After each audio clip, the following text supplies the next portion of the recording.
शोभा मिश्रा और आप सभी दर्शकों का अन्नदाता कार्यक्रम में बहुत बहुत स्वागत करती हूं। हमारे देश का किसान जन का पोषक है, वो श्रम का देवता है, अन्नदाता है और उसमें ही भारत की आत्मा निवास करती है।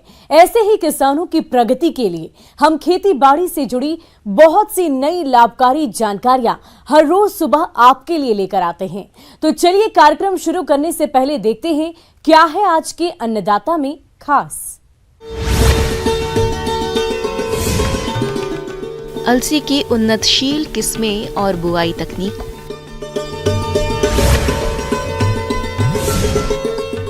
शिमला मिर्च की उन्नत किस्में और खेती पर तकनीकी सलाह।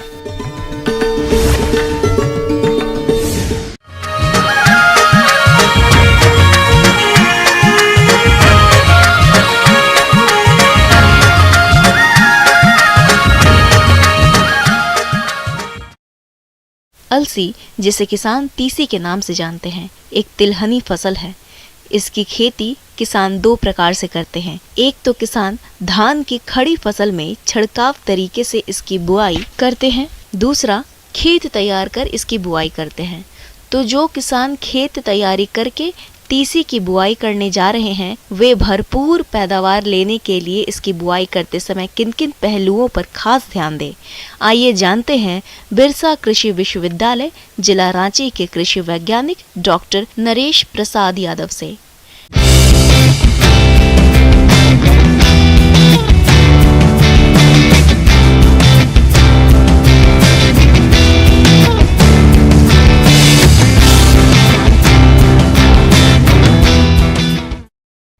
जैसा कि किसान भाई आप जानते हैं कि रबी का शुरुआत हो चुका है और इस रबी फसल में तिलहन फसल में खास करके सरसों के बाद तीसी का पूरे भारत में दूसरा स्थान है। और जहाँ तक तीसी फसल के उगाने की बात है, चूँकि तीसी एक तिलहनी फसल में औषधीय गुणों से भरपूर फसल है, जिसका उपयोग खाने के साथ साथ रेशा भी प्राप्त किया जाता है। और तीसी का उन्नत प्रभेद में मुख्य रूप से दिव्या किस्म जो सिंचित अवस्था के लिए उपयुक्त है और प्रियम जो कि असिंचित अवस्था के लिए उपयुक्त है, महत्वपूर्ण तीसी की प्रभेद में से है। इसके अलावा बिरसा तीसी एक है जो कि नई प्रजाति में से है। अलसी की असिंचित क्षेत्रों में बुआई अक्टूबर के प्रथम पखवाड़े और सिंचित क्षेत्रों में नवंबर के प्रथम पखवाड़े तक की जा सकती है। इसकी खेती के लिए काली भारी और दोमट मटियार मिट्टी उपयुक्त होती है। खेत की तैयारी के समय एक जुताई मिट्टी पलटने वाले हल से और दो जुताइयां कल्टीवेटर से करके पाटा लगाकर खेत को भुरभुरा करके समतल कर लेना चाहिए। हम लोग बात करेंगे तीसी उगाने की, लगाने जैसे की विधि में। तो तीसी का इकोसिस्टम यानी 3 तरीका से तीसी का बुआई हम लोग करते हैं। एक सबसे पहले जान लेंगे कि अगर धान लगा हुआ है तो उस फसल में भी तीसी की बुआई होती है। उसको हम लोग पैरा क्रॉप या पैरा या ओटेरा बोलते हैं, जिसमें छिड़काव विधि से तीसी का बुआई करते हैं। इसके अलावा एक लाइन स्विंग यानी पंक्ति से पंक्ति की दूरी 30 सेंटीमीटर और पौधा से पौधा 7 से 10 सेंटीमीटर की होनी चाहिए। उसके लिए खेत की पूरी तैयारी पहले हम लोग जुताई कोराई निकाय गोराई घास खरपतवार से मुक्त करके करेंगे।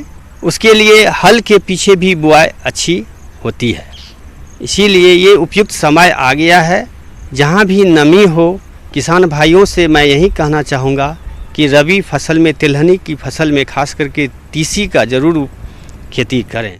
जहाँ तक बीज दर की बात है तो प्रति हेक्टर में बुआई के लिए 25 से 30 किलोग्राम बीज की आवश्यकता पड़ती है। किसान भाइयों, बीजों को हमेशा किसी प्रमाणित संस्था से ही खरीदें।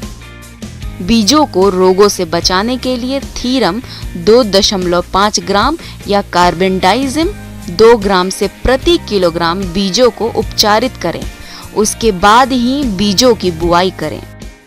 अब इसकी बात करें हम लोग फर्टिलाइज़र की बात, तो फर्टिलाइज़र जो खाद उर्वरक की मात्रा होती है उसका सिंचित अवस्था में और असिंचित में कुछ अंतर होता है। सिंचित अवस्था के लिए 80-30-30 का NPK का रेशियो प्रति हेक्टेयर होना चाहिए और असिंचित में 40-30-30 का NPK प्रति हेक्टेयर का व्यवहार करना चाहिए, जिसमें यूरिया की 60 किलोग्राम और अन्य उर्वरकों की पूरी मात्रा का प्रयोग बुआई के समय कर दें और शेष बची यूरिया का प्रयोग आप पहली सिंचाई के बाद टॉप ड्रेसिंग के रूप में करें, जिससे आपके फसल की बढ़वार अच्छी होगी। किसान भाइयों, अलसी फसल को खरपतवारों से बचाने के लिए खरपतवार नाशी 700 से 800 लीटर पानी में घोलकर बुआई के 2 दिनों के अंदर स्प्रे करें, जिससे खरपतवारों का जमाव नहीं होगा और फसल खरपतवार मुक्त रहकर बढ़वार अच्छी करेंगे। इसके अलावा हम लोग बात करें तो कुछ खरपतवार का भी उसमें संभावना रहती है। अगर बुआई के 1 महीना के अंदर कोई खरपतवार आ रहा है तो उसको 1 महीना के अंदर ही पूरी तरह से निकाई गुड़ाई कर दें ताकि वो आगे पनप नहीं सके। उसके बाद जब खरपतवार निकलता है तो वो पौधे के नीचे ही रहता है, बहुत ज़्यादा इफेक्ट प्रतिकूल प्रभाव उसके उत्पादन पर नहीं पड़ता है। ये फसल मुख्यतः 4 से 4.25 महीना में पक के तैयार हो जाती है। किसान भाइयों, अब लेते हैं एक छोटा सा ब्रेक।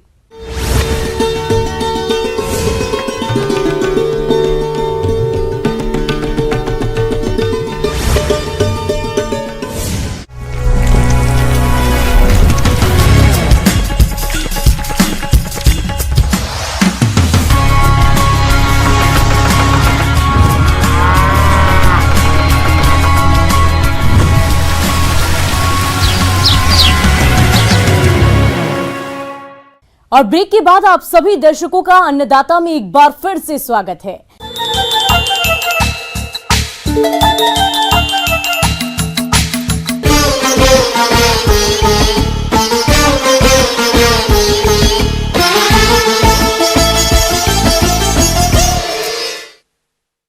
शिमला मिर्च की खेती करके किसान अच्छी आमदनी कमा सकते हैं, क्योंकि इसकी मांग बाजार में हमेशा बनी रहती है। वैसे तो पॉली हाउस के अंदर इसकी खेती सालों भर की जा सकती है, लेकिन इस समय पौधे तैयार कर खेती करने से अच्छा उत्पादन मिलता है।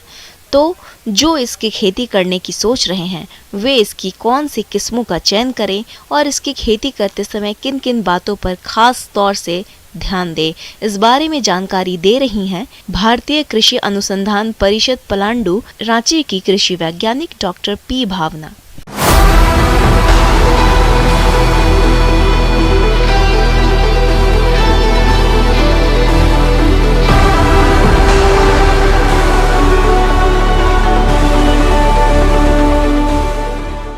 शिमला मिर्च ऐसे सब्जी का खेत है कि ये बाहर से आया है। ये जो सब्जी है बाहर से आया है, इंडिया में ओरिजिन नहीं हुआ है। फिर भी हम लोग इतना इसको हम लोग हमारे डाइट में, हर तरह के डाइट में, जैसे चाउमीन हो गया है या प्रोसेस्ड फूड हो गया, सब तरीका में हमारा जो इंडियन का क्यूसिन है उसमें भी हम लोग शिमला मिर्च डालना शुरू कर दिए हैं। तो इसका डिमांड बहुत है, सालों भर रहता है। तो सालों भर डिमांड के लिए हम लोग कैसे करना है, प्रोटेक्टेड कल्टीवेशन एक विधि है, हम लोग उससे कंटिन्यूस पूरा सालों भर सप्लाई कर सकते हैं और बाहर ओपन फील्ड में रेनी सीजन में और हम लोग कर सकते हैं। शिमला मिर्च की खेती किसानों के लिए काफी लाभकारी साबित हो रही है। वैसे तो इसकी खेती खुले खेतों में की जा सकती है, लेकिन पॉली हाउस और नेट हाउस में इसकी खेती करने से अच्छी पैदावार मिलती है। इसमें मुख्य रूप से विटामिन ए और सी की मात्रा अधिक होती है। तो इसके लिए अभी हम लोग खेत के लिए तैयारी करना अभी उचित है, क्योंकि अभी तुरंत तो नहीं लगा सकते हैं। हम हमारे सीडलिंग तैयार कर सकते हैं, इस टाइम में हम हमारा खेत को तैयार कर सकते हैं। और हम लोग अगर जब खेती करेंगे, इसके लिए हम लोग बीज के लिए बुआई और रोपाई जो है हम सजेस्ट करेंगे, प्रोट्रे में ही इसका बीज डालेंगे। और जैसे मैंने बोला है, कोकोपीट और वर्मी कंपोस्ट 1:1 रेशियो में डालेंगे। पॉली हाउस में अच्छी तरह से क्यारियों को तैयार करते हैं और क्यारियों की तैयारी के समय गोबर की खाद और वर्मिक पोस्ट का प्रयोग करते हैं। इन क्यारियों को उठी बनाना चाहिए, साथ ही इन पर ड्रिप बिछाकर पौधों की रोपाई 45 सेंटीमीटर की दूरी पर करना चाहिए। तो इसके लिए जो कंपोस्ट जो है, जो अच्छा सड़ा हुआ जो गोबर खाद जो बोलते हैं, उसको आपको डालना है। लगभग 20 टन प्रति हेक्टेयर में डालेंगे। और इसके साथ एग्रीकल्चर लाइम जो है तो उसको भी हम लोग 5 क्विंटल प्रति हेक्टेयर डालना है। जो खाद का बात आ रहा है, जो फर्टिलाइज़र जो डालना है, जो नाइट्रोजन और फॉस्फोरस जो पोटैश है, बेसल डोज जो है आपको 20, 25 और 20 का रेशियो में डालना है। और बाद में आपको नत्रजनी 2 बार डालना होगा, फ्लेवरिंग के टाइम में और बीच में और एक बार 1 महीना के बाद डालना है। तो ये 3 स्प्लिट डोज में डालना है नाइट्रोजन जब भी डालेंगे।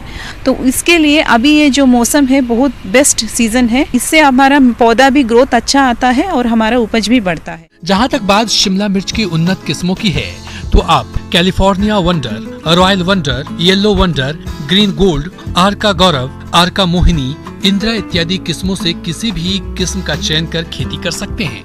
शिमला मिर्च में अगर देखेंगे तो शिमला मिर्च में ज़्यादा डिमांड रहता है कलर्ड वाला माने रंगीन वाला। इसमें 2 तरह का कलर है, एक है पीला कलर है, एक है लाल कलर है।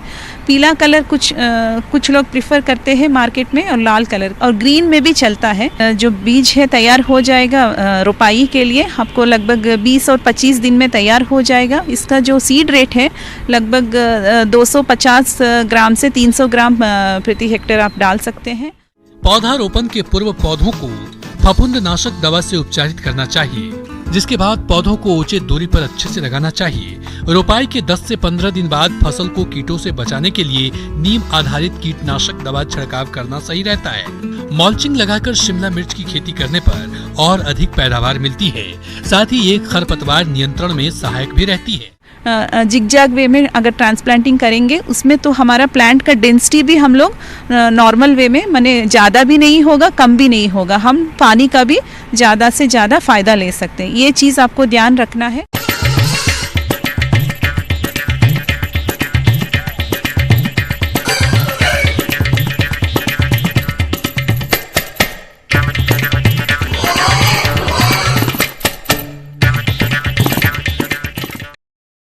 राज्य के आदिवासी और कमजोर तबके के बीच सूकर पालन वर्षों से परंपरागत व्यवसाय और नियमित आय का साधन है, लेकिन अब दौर बदल रहा है। आज प्रदेश के कई युवा इस व्यवसाय में लाखों की आमदनी कमा रहे हैं। अगर आप भी सूकर पालन करने जा रहे हैं तो किन नस्लों को पाले और इनका प्रबंधन कैसे करें, इसकी जानकारी लेते हैं पशु चिकित्सक डॉक्टर प्रदीप कुमार से।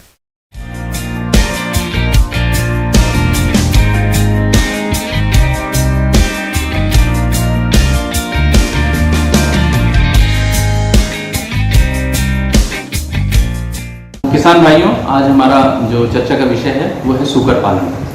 तो सूकर पालन में हम सिलसिलेवार चर्चा करेंगे। जैसे सबसे पहले हम चर्चा करेंगे कि अगर हमें सूकर पालन की तरफ चलना है तो हमें किन किन चीज़ों की ज़रूरत पड़ेगी। तो जैसे सबसे पहले हमको क्या है, एक अच्छे शेड का निर्माण करना पड़ता है, और वो शेड ऐसा होना चाहिए कि जिसमें आप पिगलेट भी रख सकें और जिसमें आप मादा भी रख सकें, जिसमें आप कुछ नर भी रख सकें। क्योंकि आपको नर, मादा, पिगलेट और फिर ग्रोवर, बीच में एक स्टेज आती है ग्रोवर, उनको भी रखने की व्यवस्था करनी पड़ती है। तो आपको अपना शेड उसी हिसाब से बनाना है ताकि शेड में पर्याप्त जगह हो। शेड में फिर आपके चारों तरफ से रोशनी आ सके। शेड में फिर जैसे वातावरण जो है, बाहर से हवा अंदर आ सके, अंदर से बाहर जा सके, नहीं तो शेड जो है सफोकेटिंग हो जाता है। फिर बिजली की पर्याप्त वहाँ पे सप्लाई हो। पानी का सप्लाई इतना अच्छा हो कि हर शेड में आपके पानी उपलब्ध हो सके। किसान सूकर पालन की शुरुआत करते हैं तो उनके लिए फायदे का सौदा हो सकता है। सूकर पालन कोई भी किसान कर सकता है और इसके लिए सरकार द्वारा भी सहायता प्रदान की जाती है। इसके मांस में प्रोटीन होने की वजह से इसके मांस की मांग अधिक है। मादा सूकर एक बार में 10 से 12 बच्चों को जन्म देती है और इस व्यवसाय में इनके रहने के स्थान और अन्य सामग्री पर कम निवेश की आवश्यकता होती है। देश में सूकर की काफी प्रजातियां हैं, लेकिन मुख्य रूप से लार्ज व्हाइट यॉर्कशायर, लैंड्रेस, हल्का सफेद यॉर्कशायर, हैम्पशायर, ड्यूक इंडिजीनियस और घंघरू, साथ ही झारसूक आदि अधिक प्रचलित हैं। जानवर रख लिए, उसके बाद फिर आपको ये लगता है कि अब इसको खिलाने की समस्या, दाने की, चारे की, ये सारी समस्याएं जो आती हैं, तो उसमें जो सबसे ज़्यादा ज़रूरी है वो ये है कि हमें उसको जो है न्यूट्रिशियस आहार देना चाहिए और उस आहार के लिए वो चीज़ें चुननी चाहिए जो आसपास आपके अवेलेबल है। रेडीमेड फीड भी आते हैं, लेकिन रेडीमेड फीड थोड़ा सा आपको महंगे पड़ेंगे, इसलिए आपको फॉर्मुलेशन करने में, जैसे फॉर्मुलेशन करना है तो मक्के को आप 40% रखें और 20% राइस पॉलिश रखें, 20% राइस ब्रान रखें और जीएनसी लगभग 18 से 20% रखें और उसी बीच में 1-2% आप सॉल्ट या मिनरल मिक्सचर मिला सकते हैं, उसमें मिला करके आप अपने राशन का फॉर्मुलेशन कर सकते हैं। ये एक स्टैंडर्ड सा राशन है जिसको हम लगभग सभी जानवरों में दे सकते हैं और उनसे आपको अच्छी ग्रोथ मिलेगी। आसपास के होटल या रेस्टोरेंट से अनुबंध करना चाहिए, उनसे बात करके रखनी चाहिए और उनसे बात करने के बाद हमको कुछ जो है वहाँ से वेस्ट मटीरियल, जैसे होटल चल रहे हैं तो वहाँ पता चला आधा ड्रम 1 ड्रम वेस्ट निकल आता है 1-2 दिन में, फिर इसी तरह रेस्टोरेंट चल रहे हैं या आर्मी की मेस है या कुछ यूनिवर्सिटीज़ हैं, कॉलेजेस हैं, उनकी मेस है, तो ये सभी जगह मेस में हमें बात करके रखनी चाहिए, एक उनसे अनुबंध करके रखना चाहिए। आपको 2 से 3 ड्रम आपको माल को रेगुलर सप्लाई कर देते हैं, इस तरह की चीज़ें। या फिर मान लीजिए सब्जी मंडी आसपास है तो वहाँ से आप कलेक्शन कर सकते हैं, बहुत सारा वेस्ट सब्जी मंडी से। इन सारी चीज़ों को अगर आप कलेक्ट करके अपने फार्म पर लेकर आते हैं तो आपका जो राशन का कॉस्ट है वो आधा हो जाएगा। तो आधा मटीरियल 50% मटीरियल अगर आप इस तरह से कलेक्शन करके खिला देते हैं तो आप देखेंगे कि आपके मुनाफे में बहुत बड़ा इजाफा मिलेगा। और अपना थोड़ा सा फार्म पर सबसे ज़रूरी है वो ये है कि साफ़ सफाई रखें, ताकि कोई भी इस तरह की बीमारी अगर आसपास भी फैल रही है या इधर से आ रही है तो एक पशु से दूसरे पशु में ना जाए। अंदर भी आप डेली वहाँ पे साफ़ सफाई करवाएं, ज़्यादा साफ़ सफाई नहीं करवाएंगे तो उससे क्या होगा कि उनमें दुनिया भर की खुजली वाली बीमारियाँ शुरू हो जाती हैं। साफ़ सफाई नहीं रखेंगे तो दुर्गंध भी आएगी और जितना ये वेस्ट मटेरियल निकलता है इसको निकाल करके आप बाहर एक गड्ढे में डंप करके कंपोस्टिंग कर सकते हैं, बहुत अच्छी खाद बनती है और उस खाद को निकाल करके आप अपने खेतों में देखेंगे तो आपकी उर्वरा बढ़ जाएगी। फिर तीसरी चीज़ ये आती है कि हमें बीमारियों की रोकथाम। बीमारियों की रोकथाम का मतलब है कि हम कोई बीमारी होने ही ना दें, क्योंकि बीमारी होने के बाद उसको कंट्रोल करना बहुत मुश्किल हो जाता है। इसके लिए हमें वैक्सीनेशन पे ध्यान रखना चाहिए, टीकाकरण पे। और टीकाकरण के लिए जो प्रमुख जो 2 बीमारियां हैं वो हैं एचएस और स्वाइन फीवर। तो हम ये देखें कि स्वाइन फीवर का टीका हमें सर्दियों से पहले लगा देना चाहिए, सितंबर-अक्टूबर के आसपास। इसी तरह जो एचएस का टीका है वो हमको गर्मियां शुरू होने से जस्ट पहले लगा देना चाहिए, मार्च-अप्रैल के आसपास। तो ये 2 बीमारियां प्रमुखता से यहाँ पर एपिडेमिक की तरह हैं, एंडेमिक की तरह हैं और ये फैलती हैं आसपास के फार्मों में। तो इन 2 बीमारियों को प्रमुख रूप से हमको टीकाकरण करना चाहिए ताकि ये 2 बीमारियां काबू में रहें। तो इस तरह से अगर हम देखें तो शुकर पालन में बहुत अच्छा मुनाफा कमाया जा सकता है। मार्केटिंग को आप अच्छे से टैकल कर लें, उसकी फीडिंग को अच्छे से टैकल कर लें और बीमारियों को टैकल कर लें। आगे और भी है खेती बाड़ी से जुड़ी बहुत सी रोचक जानकारियां, कहीं नहीं जाइएगा, रुकेंगे एक छोटे से ब्रेक के लिए।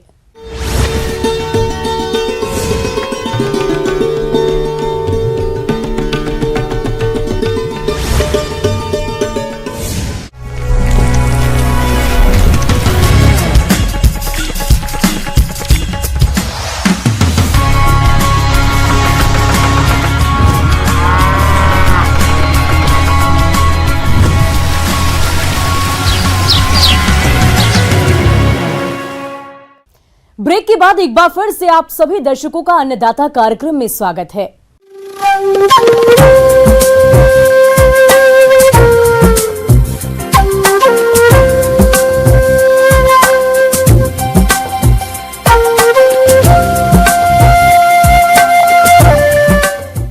मौसम विभाग की रिपोर्ट पर साप्ताहिक कृषि सलाह कुछ इस प्रकार है।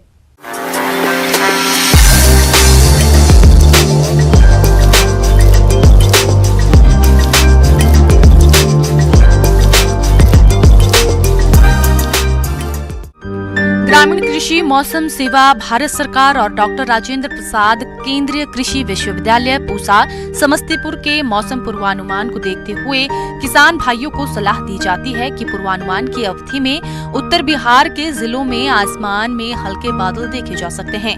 इस अवधि में मौसम के आमतौर पर शुष्क रहने का अनुमान है। शुष्क मौसम की संभावना को देखते हुए किसान भाई आगात धान एवं मक्का के तैयार फसलों की कटाई एवं कहाई करें। रबी फसल के लिए खेत की तैयारी करें।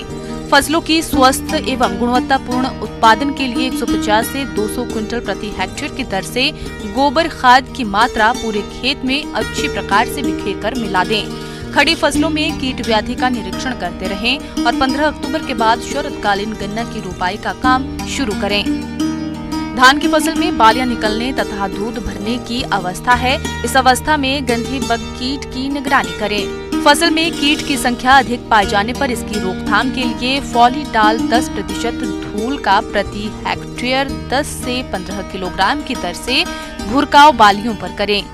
धनियों की बुआई करें। इसके लिए राजेंद्र स्वाति, पंत हरितिमा, कुमारगंज सेलेक्शन, हिसार आनंद धनिया की उन्नत किस्मों का ही चयन करें। मसूर का मल्लिका K75, Arun PL 7712, BR 25, KLS 218, HUL 57 आदि में से किसी भी किस्म की बुआई 15 अक्टूबर के बाद कर सकते हैं। बुआई के पूर्व कार्बेंडाजिम फफूंदनाशक दवा 2 ग्राम से प्रति किलोग्राम बीज को शोधित करें। इसके बाद राइजोबियम कल्चर से उपचारित कर बीज की बुआई करें। इसके लिए छोटे दाने की प्रजाति के लिए बीज दर 30 से 35 किलोग्राम और बड़े दाने के लिए 40 से 45 किलोग्राम प्रति हेक्टेयर दर से प्रयोग करें। सूर्यमुखी की बुआई करें। उत्तर बिहार के लिए सूर्यमुखी की उन्नत संकुल किस्में मोरडेन सूर्या CO1 एवं पैराडेविक है।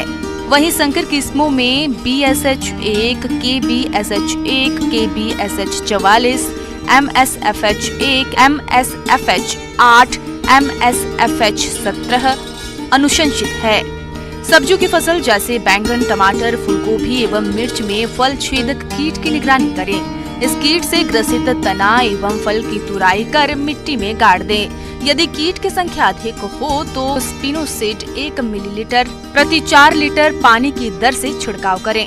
मिर्च, फूलगोभी, टमाटर एवं बैंगन की फसल में निकाई गुड़ाई करें। फूलगोभी की फसल में पत्ती खाने वाली कीट की निगरानी करें। फूलगोभी की पीछात किस्मों जैसे माखी, स्नोकिंग, पूसा स्नोकिंग 1, पूसा 2, पूसा स्नोबॉल 16 की बुआई नर्सरी में करें।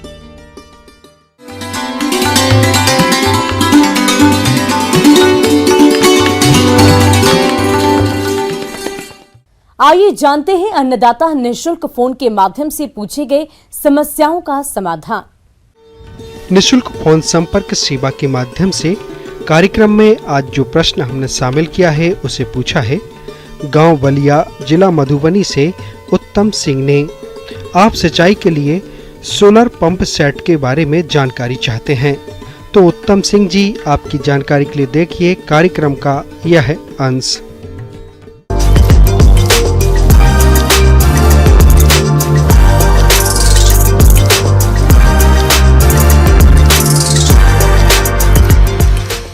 मैं ये बताना चाहूँगी कि हमारे जो किसान भाई लोग हैं वो हमारे जो वर्षा से जो बारिश होती है वो उसी पे डिपेंड करते हैं, उसी पे आधारित है। हमारे जो कृषि कर रहे हैं वो लोग उसी पे आधारित हैं।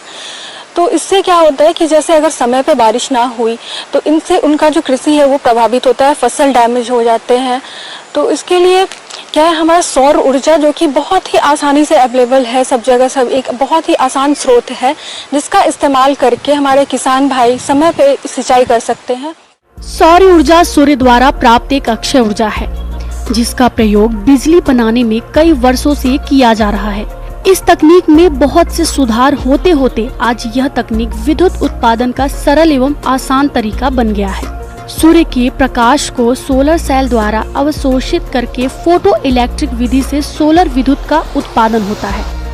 इसे हम करंट के रूप में परिवर्तित करके सिंचाई जल निकालने के प्रयोग में लाते हैं। सूर्य से विद्युत उत्पादन हेतु एक मोटर, एक सोलर पैनल तथा एक दिखाई जा रहे निर्माण ढांचे की जरूरत होती है। सोलर सेल जो कि सिलिकॉन नामक धातु से बनाया जाता है। इसके ऊपर सूर्य की किरणें जितनी ज्यादा पड़ती हैं उतना ही ज्यादा विद्युत का उत्पादन होता है। उसके बाद मैं इन चीज़ों में बताना चाहूँगी कि इसमें कुछ आपको कुछ इसके पुर्जे लगते हैं, जैसे कि इसमें सोलर पैनल होता है, इसमें एक बैटरी चाहिए होता है, उसके बाद इसमें एक कन्वर्टर लगा होता है जो कि हमारा सौर ऊर्जा को हमारा विद्युत ऊर्जा में बदलता है। और फिर एक ये हो गई, ये 3-4 मेजर कंपोनेंट से एक बैटरी लगा। तो ये जो है कुछ मेजर कंपोनेंट्स है जिसमें आपको लगभग मैं बताना चाहूँगी कि इसके जो खर्च है वो आपको डिपेंड करता है कि आप कितने एचपी का भी मोटर लगा रहे हैं। इसमें आपको एचपी आपको मिलेंगे 1 HP, 2 HP, 3 HP, 5 HP, 7.5 HP, 10 HP, ऐसे आपको पंप मिलेंगे। तो और ज़्यादा से ज़्यादा आपको 50 एचपी तक के आपको पंप मिल सकते हैं। उसमें आपका आप किस तरीके का पंप लगा रहे हैं, कितने एचपी का पंप लगा रहे हैं, आपका इस पे लागत डिपेंड करेगा। इसका जो खर्च होता है लगभग मैं आपको बताऊंगी तो 1 एचपी का मतलब आपका 68,000 से लेके 4,68,000 तक आएगा, जो कि डीसी मोटर, ये मैं डीसी मोटर की बात बता रही हूँ। फिर अगर आप एसी मोटर की बात करें तो एसी मोटर का जो खर्च है वो लगभग 1,15,000 से लेके 5,68,000 तक खर्च बैठता है इसमें। यह सोलर पैनल 3 प्रकार के होते हैं। पहला मैनुअल, दूसरा स्टैंडर्ड तथा तीसरा ऑटोमेटिक ट्रैकर सोलर। आइए इस बारे में हम चर्चा करते हैं। मैनुअल सोलर सेट के बारे में इस प्रकार के पैनल को सूर्य की दिशा में हाथों से घुमाना पड़ता है। यह कार्य कोई भी व्यक्ति कर सकता है। सुबह के समय सोलर पैनल को पूर्व दिशा की ओर रखते हैं, दोपहर के समय में सूर्य की सीधी दिशा में रखते हैं और शाम को इसे पश्चिम दिशा में घुमाना पड़ता है। अब बात करते हैं स्टैंडर्ड टाइप सोलर पैनल के बारे में। यह एक स्थायी संरचना होती है, इसे विभिन्न दिशाओं में घुमाने की आवश्यकता नहीं पड़ती। इसके पैनल को दक्षिण दिशा की ओर स्थायी तौर पर लगा दिया जाता है। यह सुबह के समय थोड़ी देर से कार्य करना प्रारंभ करता है, इसलिए इसमें एक संस्करण आया है जिसे ऑटोमेटिक ट्रैकर सोलर पैनल कहा जाता है। यह ऑटोमेटिक ट्रैकर अपने आप ही सूर्य जिधर रहता है उस दिशा में घूम जाता है। स्टैंडर्ड टाइप सोलर पैनल की तुलना में 20 से 30% ज्यादा कार्य करने की क्षमता होती है। यह संयंत्र सुबह 8 बजे से ही कार्य करना शुरू कर देता है। किसान भाइयों, कृषि संबंधित समस्या और सुझाव के लिए आप हमें इस पते पर संपर्क कर सकते हैं। प्रोड्यूसर अन्नदाता news 18 Bihar Jharkhand, Ramoji film city Hyderabad 501512 और साथ ही आप हमें ईमेल भी कर सकते हैं। हमारा ईमेल आईडी है p18annadatabihar@nw18.com। इसके अतिरिक्त आप हमें निःशुल्क हेल्पलाइन नंबर 18008892 पर सोमवार से लेकर शनिवार सुबह 10 बजे से शाम 4 बजे के बीच संपर्क कर सकते हैं। और अब समय हो रहा है आपसे विदा लेने का। कल फिर होगी मुलाकात कृषि से जुड़ी महत्वपूर्ण जानकारियों के साथ। नमस्कार।